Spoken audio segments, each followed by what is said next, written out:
The warning lights painted Commander Sarah Chen's face red as alarms screamed through the cramped cockpit of the exploration vessel Wanderer. She gripped the control stick with both hands, fighting to keep the ship steady as it shuddered and bucked like an angry horse. "Come on, baby, hold together," she muttered through gritted teeth, her brown eyes scanning the dashboard where half the indicators flashed angry warnings. The fusion drive had failed 3 hours ago, leaving her drifting in the void between star systems with only emergency thrusters. Sarah had been alone in deep space for 6 months, charting new trade routes for the human colonial authority. It was dangerous work that most people avoided, but she loved the freedom of the empty darkness between worlds. Now that freedom might kill her. The ship's computer spoke in its calm, artificial voice. "Commander Chen, structural integrity at 60% and falling. Hull breach detected in sections 4 through 7. Recommend immediate emergency landing." "Where exactly am I supposed to land out here?" Sarah snapped, wiping sweat from her forehead. Through the viewport she could see nothing but stars and the distant glow of a nebula. "Scanning for suitable worlds," the computer replied. A few seconds passed before it continued. "One planet. Detected within emergency thruster range. Ketha Prime bearing 27 Mark IV. Sarah's blood went cold. She knew that name. Every human pilot did. "Computer, confirm that reading. Did you say Ketha Prime?" "Confirmed. Ketha Prime is the only world within our current operational range. Show me the navigation warnings for that system." The main screen flickered to life, displaying a star chart. Ketha Prime appeared as a small dot surrounded by flashing red symbols. Text scrolled across the bottom. "Forbidden. Quarantine zone. Approach prohibited by Galactic Council Decree 2847. Violation punishable by immediate termination." Sarah stared at the screen for a long moment. She had heard stories about Ketha Prime in the bars and trading posts where pilots gathered. It was the homeworld of the Cathani, a warrior race so dangerous that the entire Galactic Council had united to quarantine their planet 10,000 years ago. The stories said the Cathani had nearly destroyed 3 star systems before they were finally stopped. Another alarm joined the chorus as the ship shook harder. The computer's voice remained maddeningly calm. "Hull integrity now at 40%. Recommend immediate course correction to Ketha Prime." Sarah closed her eyes and took a deep breath. She could try to reach another system, but the Wanderer was falling apart around her. The emergency beacon would take weeks to reach the nearest human outpost, and she would be dead long before help arrived. "Plot a course for Ketha Prime," she said quietly. "Warning. Ketha Prime is designated as a forbidden zone by Galactic Council authority. Landing is prohibited." "I don't care what the Council says. I'll be dead if I don't land somewhere." Sarah's fingers flew over the controls, activating the emergency thrusters. "Plot the course, computer." Course plotted. Estimated time to arrival, 4 hours, 17 minutes. The next few hours passed slowly. Sarah ran diagnostics, sealed what hull breaches she could, and tried not to think about what might be waiting for her on the forbidden world. The stories about the Cathani were probably exaggerated, she told herself. After 10,000 years, there might be nothing left alive down there at all. As Ketha Prime grew larger on the screen, Sarah got her first clear look at the legendary world. It was smaller than Earth, with 2 small moons and rings of space debris that might once have been artificial satellites. The planet's surface was a patchwork of brown and gray, with no sign of the blue oceans or green continents that marked a living world. "Beginning atmospheric entry," the computer announced. The ship began to shake as it hit the thin atmosphere. Sarah fought the controls, trying to find a safe place to land. Through the viewport, she could see the planet's surface rushing up to meet her. Much of the land looked like it had been turned to glass, smooth and reflective under the light of the system's orange sun. "What happened here?" Sarah whispered. She found a relatively flat area, near what might have been a city long ago, and brought the Wanderer down hard. The landing gear collapsed on impact, and the ship skidded across the rocky ground before finally coming to rest against a low hill. Sarah sat in the sudden silence, her heart pounding. The alarms had finally stopped, and The only sound was the gentle hiss of air recyclers. She was alive, but she was also stranded on the most forbidden world in known space. After running a quick systems check, Sarah put on her environmental suit and stepped outside. The air was thin but breathable, with a metallic taste that reminded her of old coins. The landscape around her was desolate and strange. The ground was covered with a fine layer of dark sand, and the hills in the distance looked like they had been carved by weapons rather than weather.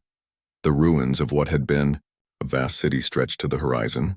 Most of the buildings had been reduced to melted glass and twisted metal, but some structures still stood like broken teeth against the orange sky. Everything was silent except for the wind whistling through the wreckage. Sarah walked slowly among the ruins, her boots crunching on broken glass. She had seen war damage before, but nothing like this. Whatever had happened here, it had been thorough and terrible. The very rocks seemed to have been changed by some unimaginable heat. "Hello?" she called out, feeling foolish. Her voice echoed off the broken buildings and faded into the wind. Of course, there was no answer.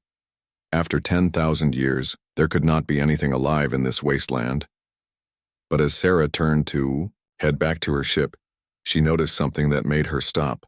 Deep in the ruins, partially hidden by collapsed buildings, metal surfaces gleamed with an oily rainbow sheen. It was not the dull metal of wreckage, but something that still held power. She made her way carefully through the rubble toward the strange gleaming. As she got closer, she could see that it was some kind of technological installation, partially buried, but clearly still functional. Lights pulsed slowly along its curved surfaces, and she could hear a faint humming sound. "What are you?" Sarah murmured, kneeling beside the device. The moment her gloved hand touched the metal surface, everything changed. The humming grew louder, and lights began flashing in patterns across the installation. Deep underground, Sarah could hear the sound of massive machinery coming to life. She jerked her hand back and stumbled away from the device, but it was too late. All around her, the ruins began to glow with the same rainbow light. More installations revealed themselves, rising from the sand where they had been hidden. The air filled with electronic sounds and the distant rumble of awakening systems. "Computer malfunction," Sarah said aloud, trying to convince herself. "Some kind of automatic response to contact." But even as she spoke, she knew she was wrong. This was not a malfunction. This was a defense system, and she had just activated it. Sarah ran back toward her ship, but before she could reach it, the ground began to shake. A section of the city that had seemed completely destroyed began to change. Buildings that were nothing but melted glass started to reshape themselves, flowing upward like water running in reverse. Metal beams straightened and reconnected. Broken windows became whole again. In the center of the rebuilding area, something large was rising from deep underground. It was a structure unlike anything Sarah had ever seen, tall and organic-looking, despite being made of metal and crystal. As it emerged from the earth, the orange sunlight caught its surfaces and threw dancing patterns across the ruins. The building's completion triggered another response. All across the city, similar structures began rising from their buried resting places. Within minutes, the dead landscape had become a forest of alien architecture, all of it humming with renewed power. Sarah reached her ship and scrambled up the damaged hull to the airlock. Inside, she ran for the communication console and activated the emergency beacon. "This is Commander Sarah Chen of the exploration vessel Wanderer," she said into the transmitter. "I have made emergency landing on Ketha Prime. The planet is not as dead as we thought. I repeat, something is waking up down here." She sent the message on all frequencies and then sat back in her pilot's chair, staring out at the transformed landscape. The forbidden world had been sleeping for 10,000 years, but her touch had awakened it. As the twin moons rose in the darkening sky, Sarah wondered if she had just made the biggest mistake in human history. The Galactic Council had forbidden this world for good reasons, and now those reasons might be stirring in the depths of the rebuilt city. But there was nothing she could do about it now. Her ship was damaged beyond her ability to repair, and her beacon would take days or weeks to reach anyone who could help. Until then, She was alone on Ketha Prime with whatever she had awakened. Sarah checked her suit's power supply and weapon charge, then settled in to wait. She had always known that exploring the unknown was dangerous work. She had just never imagined it might be dangerous for the entire galaxy. Outside her ship, the alien city hummed with growing power, and deep in its heart, something that had slept for millennia began to stir. The course of galactic history had just changed forever, and it had all started with one human's desperate need to land somewhere safe. The night was going to be very long. Sarah woke to the sound of metal footsteps outside her ship. She jerked upright in the pilot's chair where she had dozed off, her hand automatically reaching for the plasma pistol on her belt. The footsteps were heavy and deliberate, moving around, the wanderer in a slow circle. Through the viewport, she could see that the alien city had continued rebuilding itself during the night. Spires of dark metal now reached toward the orange sky, and streams of energy flowed between them like luminous rivers. The air itself seemed to shimmer with power. The footsteps stopped directly outside the airlock. Sarah held her breath and listened. For a long moment, there was only silence. Then came a sound that made her blood freeze, a voice speaking in a language she had never heard, deep and resonant, like an earthquake given form. Sahalni Kathara, Veltan Zekmor. The words seemed to shake the ship's hull. Sarah's translation computer beeped softly and displayed text on her screen. Unknown language, insufficient data for translation. The voice spoke again, closer now. Human, I know you are within. Sarah's eyes went wide. Whatever was outside could speak Standard Galactic, the common language used for trade between species. She thought about staying silent, but if it already knew she was there, hiding would do no good. I can hear you, she called out, trying to keep her voice steady. Who are you? I am Zethkar, last warrior of the Cathani. You have awakened me from the long sleep. Why have you come to the dead world?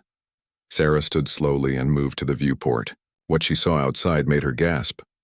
The being that called itself Zethkar was massive, standing nearly 12 feet tall on legs like tree trunks. Its body was covered in natural armor that looked like polished black stone, and it had 4 arms, instead of 2. 2 of the arms ended in hands with long, clawed fingers, while the other 2 seemed to be built for gripping weapons. But it was the warrior's face that truly shocked her. The head was roughly humanoid but larger, with eyes that glowed a soft blue in the shadow of heavy brow ridges. Scars covered every inch of visible skin, some old and pale, others looking fresh despite the creature's obvious age. Zethkar was clearly dying. The great warrior swayed on his feet, and Sarah could see dark fluid seeping from wounds along his torso. His breathing was labored, and the blue glow in his eyes flickered like a candle in the wind. You are injured, Sarah said, forgetting her fear for a moment. 10,000 years of sleep do not heal all wounds, Zethkar replied. I was dying when the machines put me in the cold dark. I am still dying now. He tilted his massive head to study her through the viewport. You are very small. Are all humans so tiny? We're not the biggest species in the galaxy, Sarah admitted, but we get by. Indeed. You are the first to set foot on Ketha Prime since the quarantine began. Your people must be very brave or very foolish. Probably both, Sarah said. My ship was damaged. This was the only place I could land. Zethkar made a sound that might have been laughter, though it rumbled like distant thunder. So you came to the forbidden world by accident, the galaxy's greatest fear, and you stumbled into it looking for a repair dock.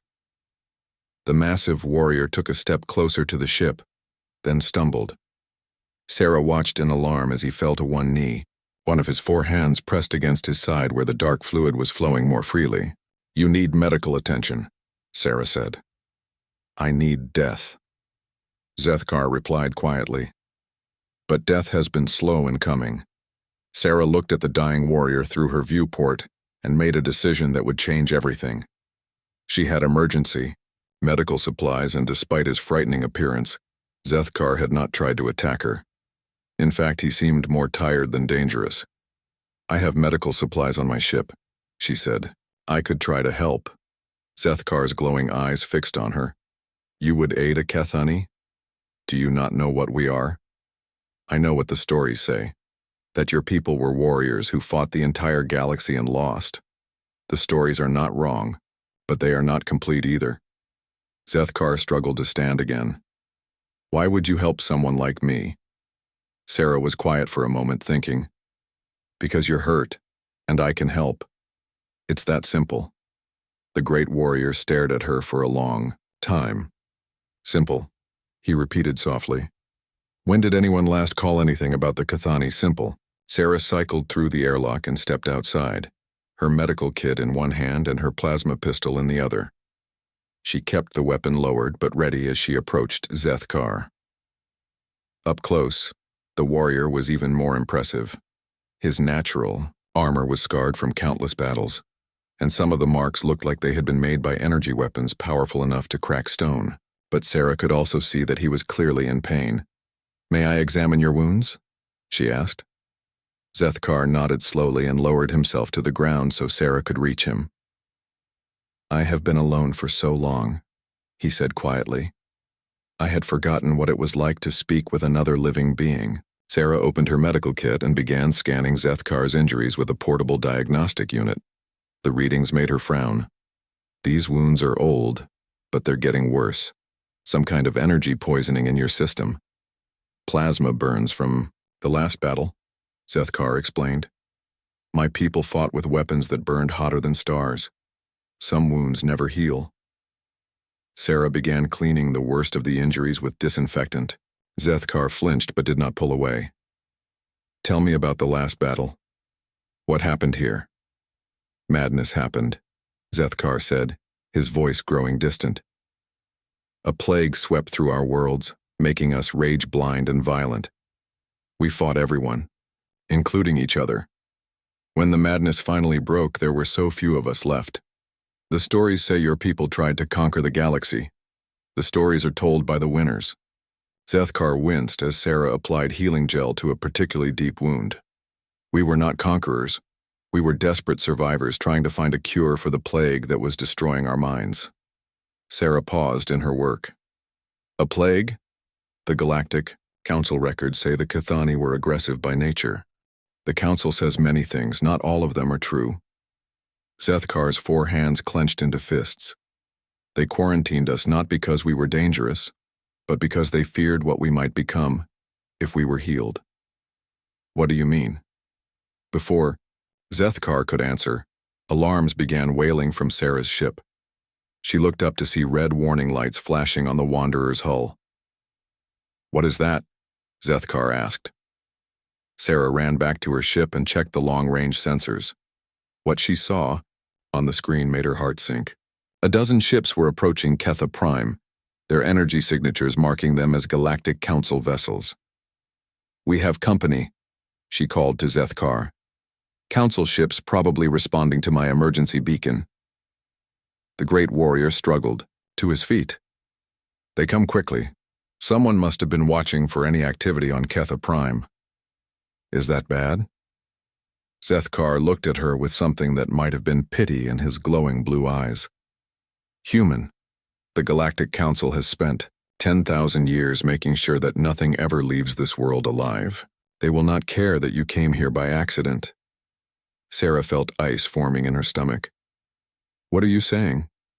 I am saying that by helping me, you have probably signed your own death warrant. The Council cannot allow anyone to learn the truth about what happened here. What truth? Zethkar looked up at the approaching ships, now visible as bright dots against the orange sky. That the plague which drove my people mad was not natural. It was a weapon, created by the very beings who now call themselves our judges. Sarah stared at him. The Council created the plague?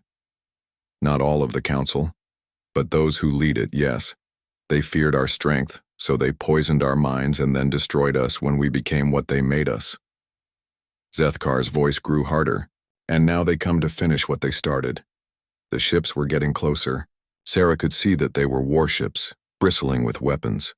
At their head flew a massive dreadnought bearing the golden eagle symbol of the Centaurian Empire. How long until they reach us? Zethkar asked. Sarah checked her instruments. Maybe an hour. Then we have little time. The warrior began walking toward the rebuilt city, moving more strongly now that his wounds had been treated. Come with me, human.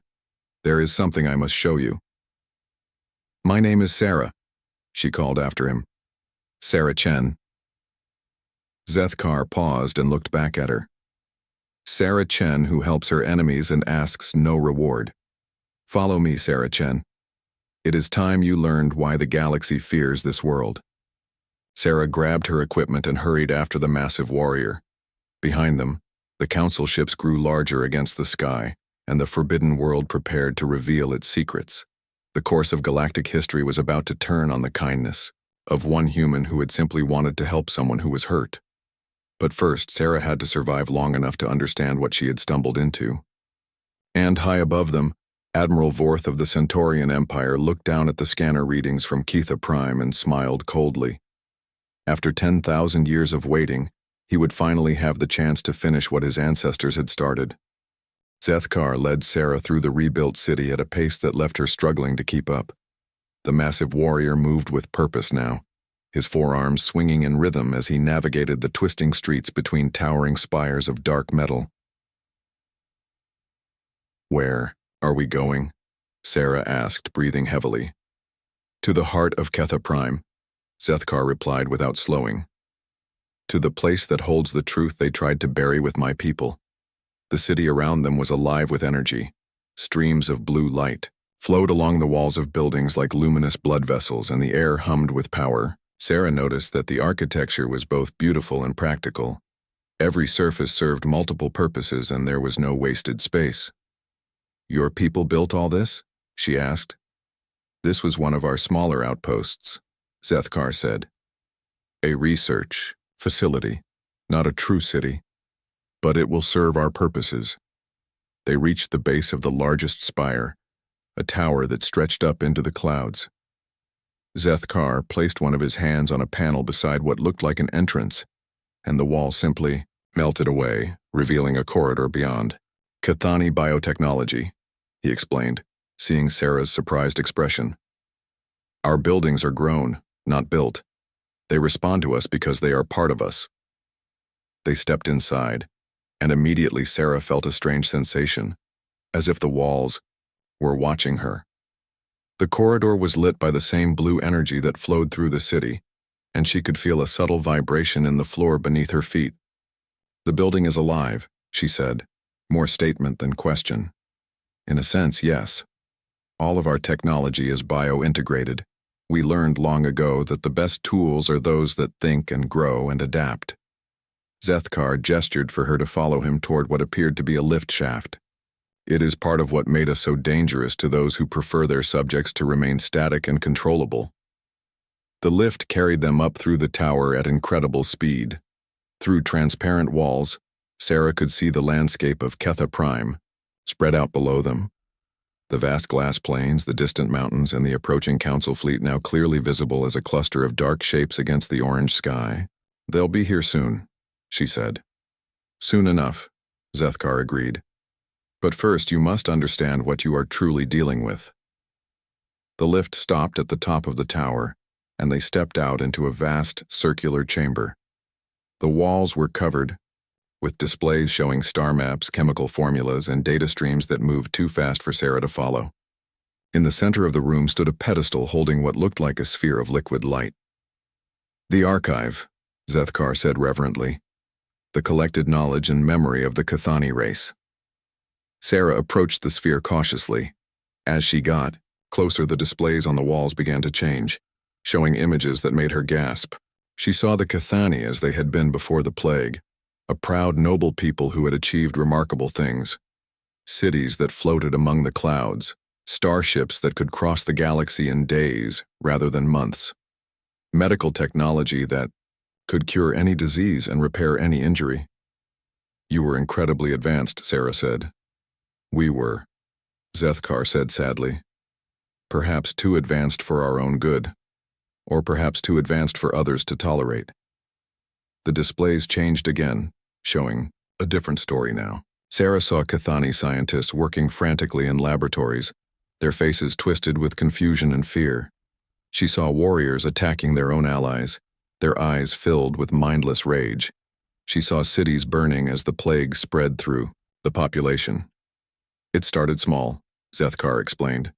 A few individuals becoming violent for no reason, then more. Within a year, half our population was affected. Within 2 years, we were at war with ourselves and everyone else. But you said it wasn't natural. Zethkar touched the sphere, and the images changed once more. Now Sarah saw sleek ships bearing the symbols of various Galactic Council races. She watched as these ships released clouds of microscopic particles into Cathani atmospheres. We discovered the truth too late, Zethkar said. The plague was a bioweapon designed specifically to affect Cathani brain chemistry. It turned our greatest strength, our passion and dedication, into our greatest weakness.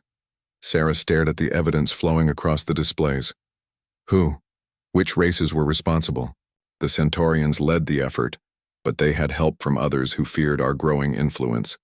They called it a preemptive strike against future aggression, but we had never shown any sign of hostility toward them. Why would they do this? Zethkar gestured to another set of displays showing Cathani technology in action. Sarah watched ships moving faster than light without entering hyperspace, weapons that could reshape matter at the molecular level, and medical devices that could bring the dead back to life. Because we were becoming too powerful, Zethkar said simply. The Council maintains order through a careful balance of power.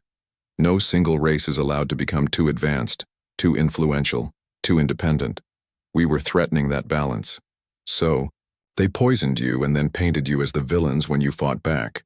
Yes. And when the war ended and the few survivors realized what had been done to them, the Council quarantined Ketha Prime to hide the evidence.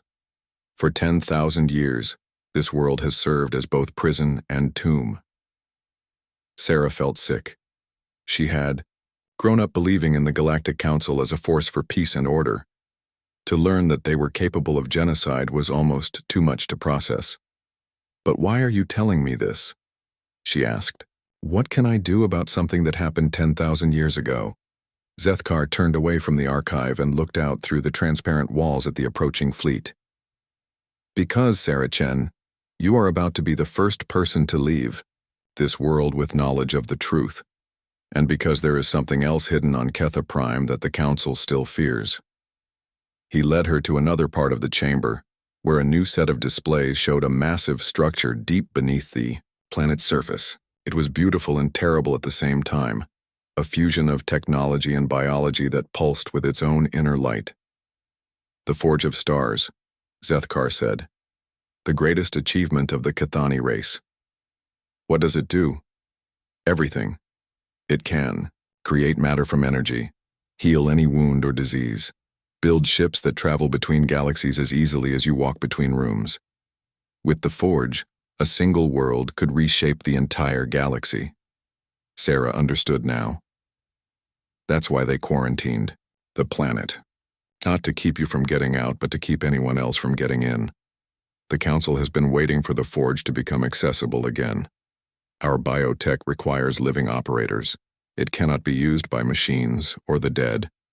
They have been patient, knowing that eventually someone would come and awaken the systems. Someone like me. Yes. Your touch activated the dormant systems and woke me from stasis. Now the Forge is powering up for the first time in 10 millennia, and now the Council fleet has come to claim it. Sarah looked down at the approaching ships, with new understanding. They're not here to rescue me or punish me for trespassing. They're here for the Forge. Admiral Vorth commands that fleet, Zethkar said, reading from the displays. He is a direct descendant of the architect of our genocide. For his family, this represents the completion of a work begun centuries ago. What are you going to do? Zethkar was quiet for a long moment, his 4 hands clenched into fists. I am the last of my people, Sarah Chen. I could use the Forge to destroy the fleet, to make them pay for what they did to us. The technology exists to burn their ships from the sky and send their ashes to every corner of the galaxy. But that would make me the monster they always claimed I was. It would prove that they were right to fear us, right to destroy us. The great warrior looked at her with those glowing blue eyes. You showed me kindness without asking what I was or what I had done. You helped me because I was hurt, not because you hoped to gain something from it. Perhaps there is another way. The displays around them suddenly flashed red, and alarms began sounding throughout the tower. On the screen showing the approaching fleet, Sarah could see that the ships had begun deploying for battle formation. They're preparing to attack, she said. Zethkar moved to a control panel and began touching surfaces that responded to his contact. The planetary defense grid is coming online. They will not find Ketha Prime as helpless as they expect. You're going to fight them? I am going to give you a choice, Zethkar said. The forge requires both Cathani biotechnology and outside perspective to function properly. My people designed it that way as a safeguard against misuse. I can operate the systems, but I need someone else to help guide them. Sarah felt the weight of history settling on her shoulders. What exactly are you asking me to do? Help me save both our peoples. The forge can cure the plague that was used against the Cathani, not just here but throughout the galaxy. There are dozens of quarantined worlds where populations still suffer from variations of the same bioweapon. We could heal them all. And what about the Council fleet? Zethkar smiled, and for the first time it looked genuinely peaceful rather than predatory. We give them something they never expected from the last Cathani warrior, which is forgiveness and a chance to do better than their ancestors. Sarah looked out at the approaching ships, then back at the alien warrior who had somehow become her ally. The decision should have been difficult, but it was not. The Council had lied about the Cathani for 10,000 years. Now it was time for the truth to come out. What do we need to do? Zethkar moved back to the archive and placed all 4 of his hands on the sphere of light. We need to go deeper into the planet, to the forge itself. And we need to be prepared for the possibility that Admiral Vorth would rather see Ketha Prime destroyed than allow the truth to spread. The tower shook as the first Council ships entered the atmosphere. Outside, the sky filled with the streaks of incoming missiles and energy beams. But the planetary defenses that had slept for 10 millennia were waking up, and they had been built by a race that understood war better than any other. Sarah followed Zethkar toward a new transport that would carry them down into the depths of the planet. Behind them, the battle for Ketha Prime had begun. Ahead of them lay the power to reshape the galaxy. The course of history would be decided, in the deep places of the forbidden world, by a human who had learned to look beyond old fears, and a Cathani who had chosen hope over revenge. The transport plunged through the depths of Ketha Prime like a falling star. Sarah gripped her seat as the organic vessel twisted and turned through tunnels that seemed to bend reality itself. Beside her, Zethkar's 4 hands moved across biocontrols that pulsed with life. Above them, the battle for the planet's surface had begun in earnest. Even this far underground, Sarah could feel the tremors of massive explosions as Council ships hammered the awakened defense grid. How long can the defenses hold, she asked. Long enough, Zethkar replied, though his voice carried doubt. The planetary systems were designed to protect against invasion, not to fight a prolonged battle with limited power reserves. The transport burst from the tunnel system into a vast underground cavern that took Sarah's breath away. The forge of stars filled the space like a mechanical sunrise, its biometal surfaces pulsing with colors that had no names. It was beautiful and terrible at the same time, clearly alien yet somehow familiar in the way that all great works of engineering felt familiar to those who understood them. It's incredible, Sarah whispered. It is the work of 1,000 generations, Zethkar said with quiet pride. My people spent millennia learning to work with the fundamental forces of creation itself. They landed on a platform that extended from the forge like a living dock. As soon as Zethkar stepped onto the structure, the entire facility began to change. Walls flowed like water, reshaping themselves into new configurations. Streams of energy flowed along pathways that seemed to grow even as Sarah watched. The forge recognizes you, she said. It recognizes the last son of its creators, Zethkar corrected. But recognition is not enough. The safety protocols require 2 minds. to operate the core systems, one Cathani to provide biological integration, and one outsider to provide perspective and prevent misuse. They walked deeper into the forge, past chambers filled with swirling energy and corridors lined with what looked like living crystal. Everything pulsed with the same rhythm, as if the entire structure was breathing. "Your people built this as a safeguard?" Sarah asked. "We learned from our mistakes. Early in our history, we created weapons that were too powerful, tools that were too dangerous. The forge was designed to require cooperation, to prevent any one individual from reshaping the galaxy according to their will alone." They reached the central chamber, a spherical room at the heart of the forge. The walls were transparent, revealing the vast machinery that surrounded them on all sides. In the center of the room stood two platforms, one clearly designed for a Cathani, the other adjustable to accommodate different species. As they approached the platforms, displays throughout the chamber came to life. Sarah could see the battle raging above them in real time. The Council fleet had taken heavy losses, but Admiral Vorth was pressing the attack with grim determination. Several defense platforms had already been destroyed, and more fell with each passing minute. "He's not holding back," Sarah observed. "Vorth knows what is at stake," Zethkar said. "If the truth about the Cathani genocide becomes public, it will destroy the political structure that has kept his family in power for generations." On the displays, Sarah could see the Admiral's flagship, a massive dreadnought that bristled with enough firepower to level continents. As she watched, the ship began charging its main weapon, a planet cracker designed to shatter worlds. "He's going to destroy the entire planet," she said in horror. "He would rather see Ketha Prime dead than risk losing control of the forge," Zethkar agreed. "We have perhaps an hour before he is ready to fire." Sarah moved to the second platform, feeling the biometal adjust beneath her feet to accommodate her smaller human form. "Then we better get started. What do I need to do?" Zethkar took his position on the Cathani platform, and immediately, his four hands sank into control surfaces that molded themselves to his touch. "Place your hands on the interface panels. The forge will establish a connection between us, but the experience may be intense." Sarah pressed her palms against the smooth surfaces that appeared beside her. The moment she made contact, the world exploded into sensation. She was still herself, but she was also connected to something vast and ancient. She could feel Zethkar's mind touching hers, and through him, she could sense the entire forge awakening. Power flowed through conduits, the size of buildings. Processors more complex than entire worlds began to calculate possibilities.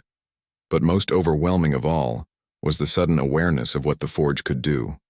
She could feel the potential for creation and destruction flowing around her like a river of liquid possibility.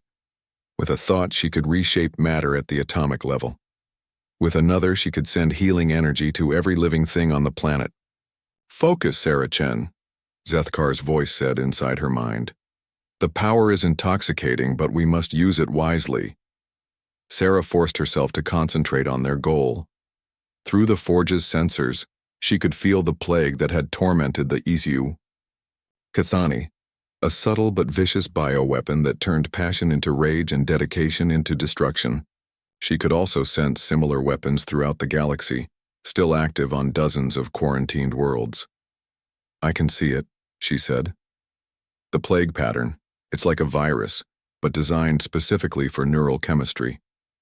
Can you trace it to its source?" Sarah let her awareness flow through the forge's vast memory banks. She saw the history of the galaxy laid out like a map, tracing the spread of various bioweapons across centuries. All of them led back to the same source: laboratories on Centauri Prime, the heart of Admiral Vorth's empire. "They've done this before," she said in shock. "Not just to the Cathani. Dozens of species have been targeted with similar weapons whenever they became too independent. The Council maintains order through controlled chaos," Zethkar said grimly. "They create crises and then offer solutions that benefit their members." Above them, the battle continued to rage. Sarah could see through the forge's sensors that several more defense platforms had fallen. The Admiral's planet cracker was nearly ready to fire. We're running out of time, she said. Then we must choose. Do we use the forge to destroy the fleet and preserve the secret? Or do we take a greater risk? Sarah understood what he was asking. They could use the forge's power to obliterate Admiral Vorth's ships, but that would only confirm the Council's fears about Cathani technology. It would ensure that Ketha Prime remained quarantined forever, and the truth about the genocide would stay buried. What's the greater risk? She asked.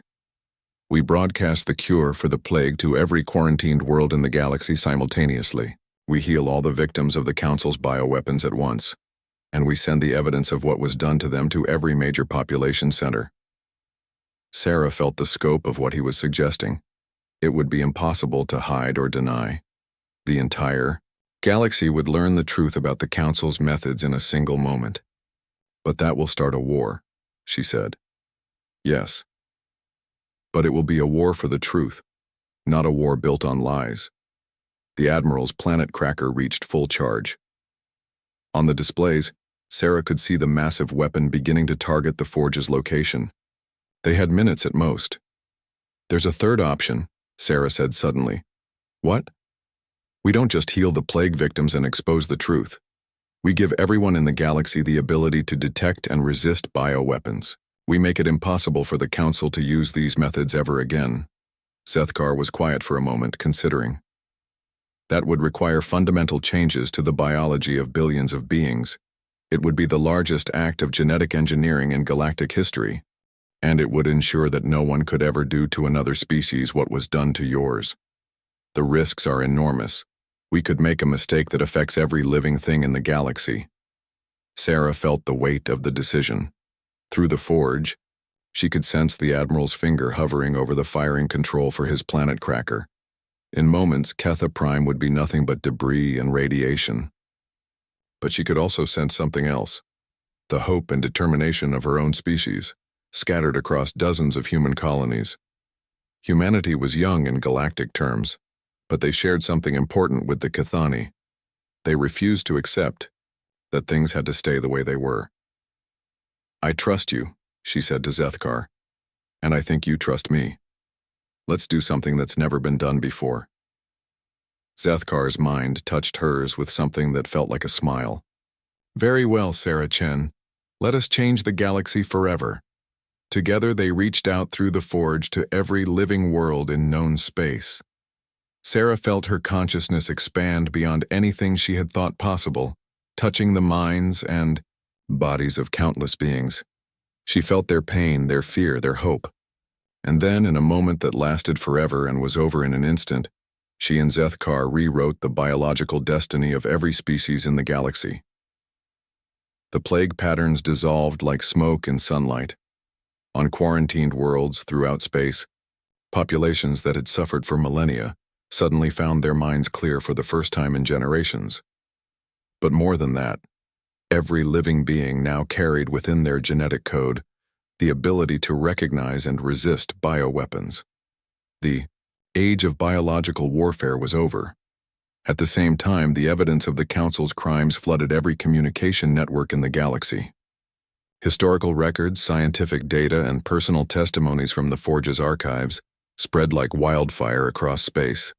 Within hours, every being with access to galactic communications would know the truth about the Cathani and dozens of other species. Above them, Admiral Vorth's planet cracker fired, but not at Ketha Prime. As the truth about his family's crimes spread across the galaxy, his own crew turned against him.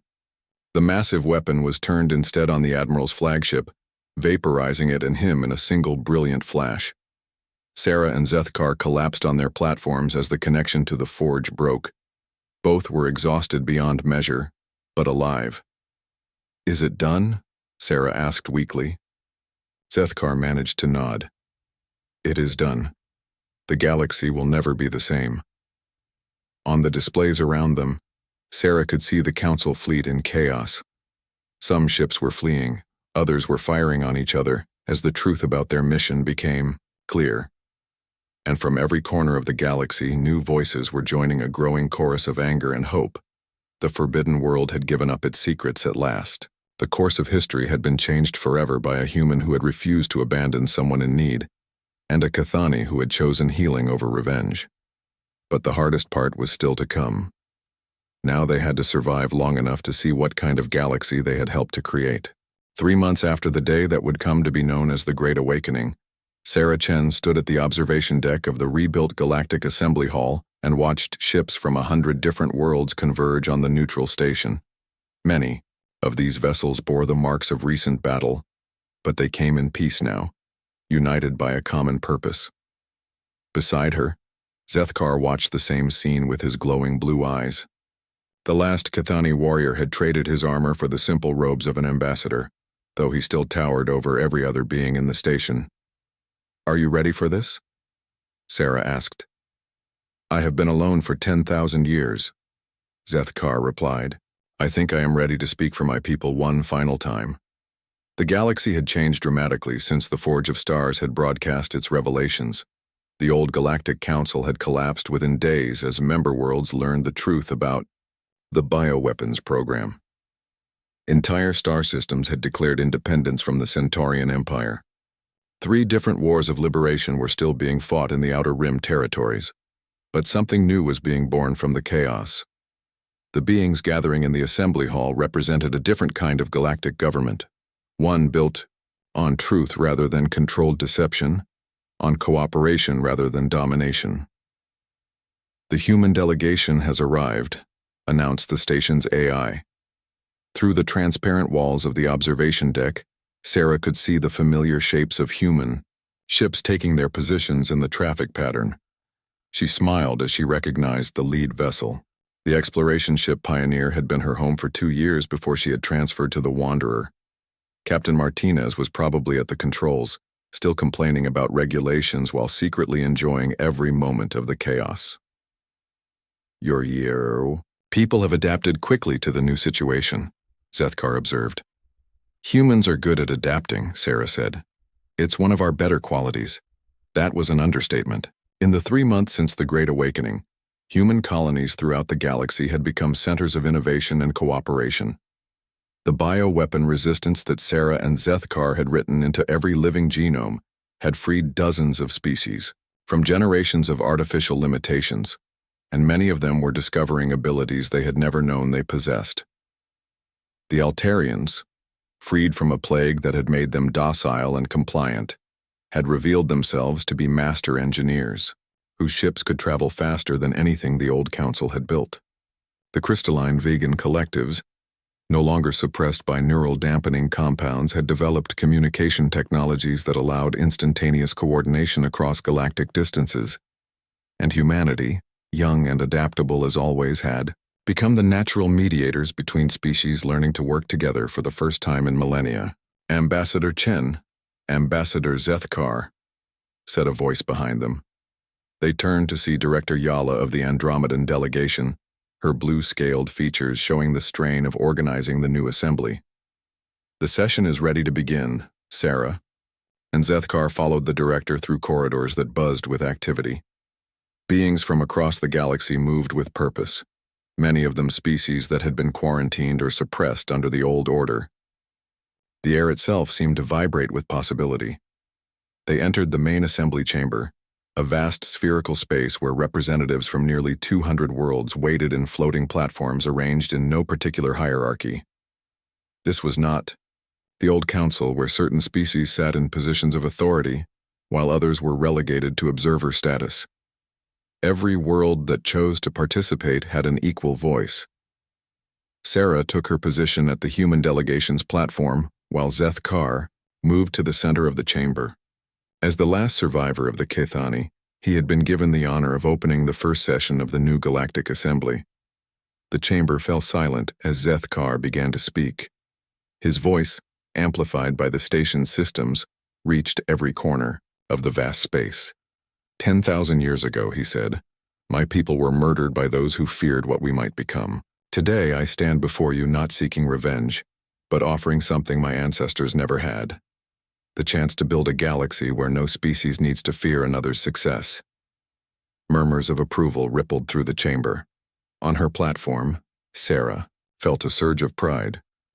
The warrior who had once been ready to die alone on a dead world had become a voice for hope and cooperation. The Forge of Stars that my people built was designed as a safeguard against the misuse of power, Zethkar continued. It required cooperation between different minds to function. I believe that principle should guide us now. No single species, no matter how advanced, should have the power to determine the fate of others. Pretty words, interrupted a harsh voice from across the chamber. Sarah looked over to see Commander Thrix of the Centaurian Remnant, one of the few surviving ships from Admiral Vorth's fleet. But what guarantees do we have that you will not use your forge to impose your will on the rest of us? Zethkar turned to face the Centaurian commander calmly. The same guarantee that has always existed, Commander Thrix. The forge requires 2 minds to operate, one Cathani and one from another species. I am the last of my people. When I die, the forge dies, with me unless it is shared. And you would share such power? I already have, Zethkar said simply. He gestured toward Sarah's platform. Ambassador Chen and I rewrote the genetic code of every living being in this galaxy. If I had wanted to impose my will, I could have done so 3 months ago. Sarah stood and activated her platform's communication system. The human delegation proposes that the Forge of Stars be placed under joint control of the new Galactic Assembly, she said. Any use of its power would require approval from a majority of member worlds. The proposal sent waves of discussion through the chamber.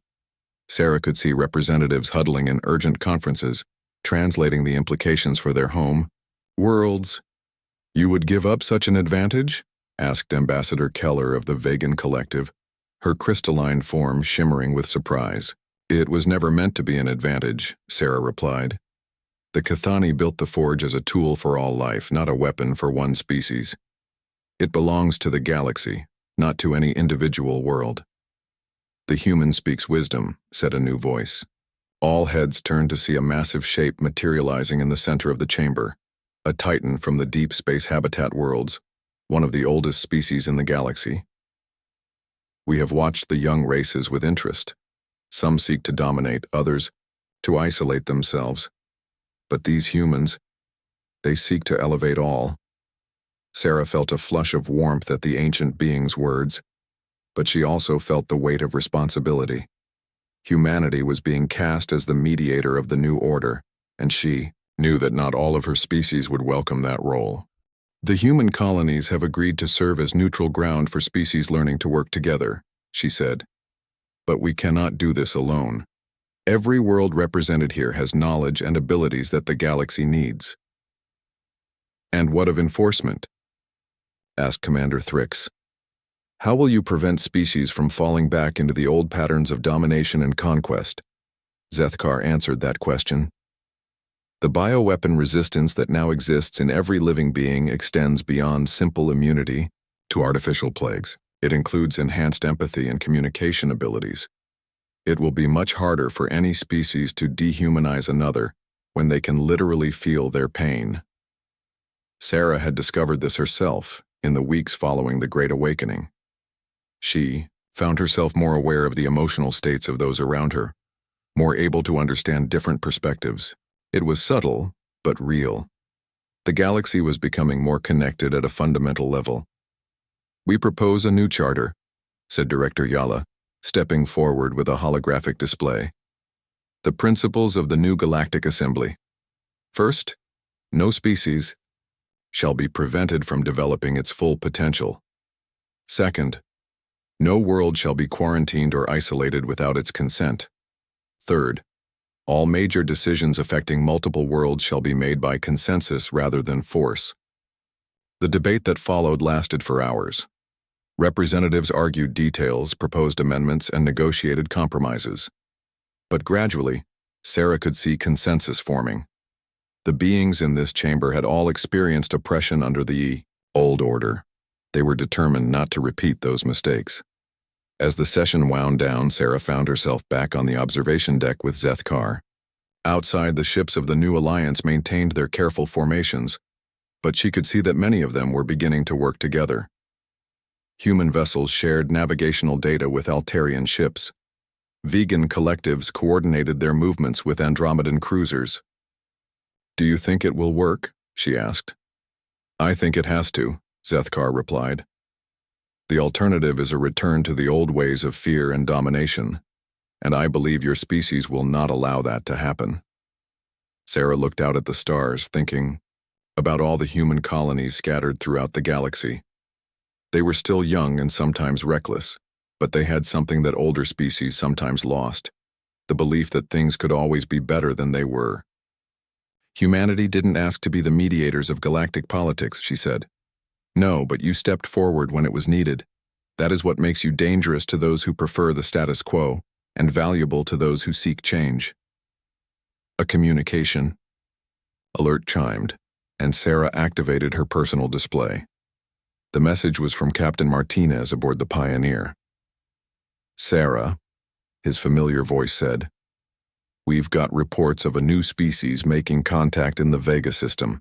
They've been in isolation for centuries, but they're asking specifically for human representatives. Think you and your tall friend might be up for another first contact mission?" Sarah looked at Zethkar, who had obviously heard the message.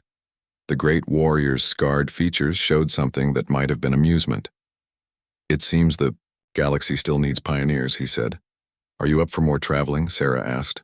"I have spent 10,000 years on one world," Zethkar replied. "I think it is time I saw what else the universe has to offer." Sarah activated her communicator. "Martinez, tell the Vegans we'll be there in a week, and prepare the Pioneer for a long-range mission. We might be gone for a while." As they left the observation deck, Sarah reflected on how much her life had changed since that desperate landing on Ketha Prime. She had been a simple exploration pilot, charting new routes through empty space. Now she was an ambassador helping to shape the future of galactic civilization. But in a way, she was still doing the same job she had always done, exploring the unknown and bringing different worlds together. The only difference was the scale. Behind them, the new Galactic Assembly continued its work, building a framework for cooperation that might last for thousands of years. And ahead of them lay the Vega system, where another species was ready to join the growing community of free worlds. The human who had stepped on a forbidden world had indeed shifted the course of history forever. But the story was far from over. In fact, for humanity and the galaxy alike, it was just beginning. Years later, historians would mark the Great Awakening as the moment when the galaxy truly came alive. But for Sarah Chen and Zethkar, it would always be remembered as the day when a small act of kindness between strangers opened the door to infinite possibility. The course of the galaxy had been changed forever, and it would never stop changing as long as there were beings willing to reach across the darkness and offer help to those in need.